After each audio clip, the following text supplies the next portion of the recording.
पौराणिक कथा के अनुसार भगवान शिव के पुत्र स्वामी कार्तिकेय को देवताओं का सेनापति बनाया गया। भगवान कार्तिकेय ने तारकासुर का वध किया था, जिसके बाद तारकासुर के 3 पुत्र तारकाक्ष, कमलाक्ष और विद्युतमाली अपने पिता के वध का बदला लेने का प्रण लेते हैं। इन तीनों को त्रिपुरासुर के नाम से जाना गया। पिता के वध का बदला लेने के लिए तीनों ने ब्रह्मदेव को प्रसन्न करने के लिए कठोर तप किया और वरदान में अमृतत्व मांगा। ब्रह्मदेव ने अमरता का वरदान देने से मना कर दिया और कहा कि कुछ और मांगो, जिसके बाद त्रिपुरासुर ब्रह्मदेव से वर मांगते हैं कि हमारे लिए 3 पुरियां जब अभिजित नक्षत्र में एक पंक्ति में हो और अत्यंत शांत होकर असंभव रथ पर सवार असंभव बाण से मारना चाहें, तब भी हमारी मृत्यु हो। जिसके बाद ब्रह्मदेव तथास्तु कहते हैं। वरदान के बाद त्रिपुरासुर बलशाली होकर हर कहीं आतंक मचाने लगते हैं। तीनों जहां भी जाते लोगों और ऋषि मुनियों पर अत्याचार करने लगते हैं। देवता भी उनके आतंक से परेशान होकर भगवान शिव के पास जाते हैं और अपनी व्यथा सुनाते हैं।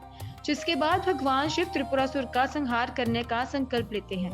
भगवान शिव ने त्रिपुरासुर के वध के लिए पृथ्वी को रथ बनाया, सूर्य और चंद्रमा को पहिए बनाया, सृष्टि सारथी बने, भगवान विष्णु बाण बने, वासुकी धनुष तोर बने और मेरु पर्वत धनुष बने। फिर भगवान शिव उस असंभव रथ पर सवार होकर असंभव धनुष पर बाण चढ़ाते हुए अभिजीत नक्षत्र में तीनों पुरियों को एक पंक्ति में आते ही त्रिपुरासुर पर आक्रमण करते हैं और प्रहार होते ही तीनों पुरियां जलकर भस्म हो जाती हैं। त्रिपुरासुर यानी कि तारकाक्ष, कमलाक्ष, विद्युतमाली का अंत होता है। त्रिपुरासुर के वध के बाद भगवान शिव त्रिपुरारी के नाम से जाने गए। बता दें कि त्रिपुरासुर का जब वध हुआ उस दिन कार्तिक पूर्णिमा थी। त्रिपुरासुर के वध की खुशी से सभी देवता प्रसन्न होकर भगवान शिव की नगरी काशी में दीपदान कर खुशियां मनाएंगे। तभी से कार्तिक पूर्णिमा की तिथि को देव दिवाली कहा गया, क्योंकि सभी देवताओं ने पृथ्वी पर आकर दिवाली मनाई थी, इसलिए इसे देव दिवाली कहा गया। एक अन्य कथा के अनुसार देव दिवाली भगवान नारायण के स्वागत में मनाई जाती है। दिवाली के बाद एकादशी को भगवान नारायण सोकर उठते हैं और इस दिन से सभी शुभ कार्यों की शुरुआत हो जाती है और भगवान नारायण के स्वागत में देव दीपावली मनाई जाती है।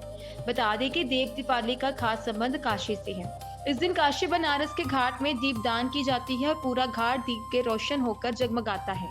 देव दिवाली के दिन ये कथा सुनने मात्र से ही लाभ होता है, इंसान के बड़े बड़े काम बनने लगते हैं।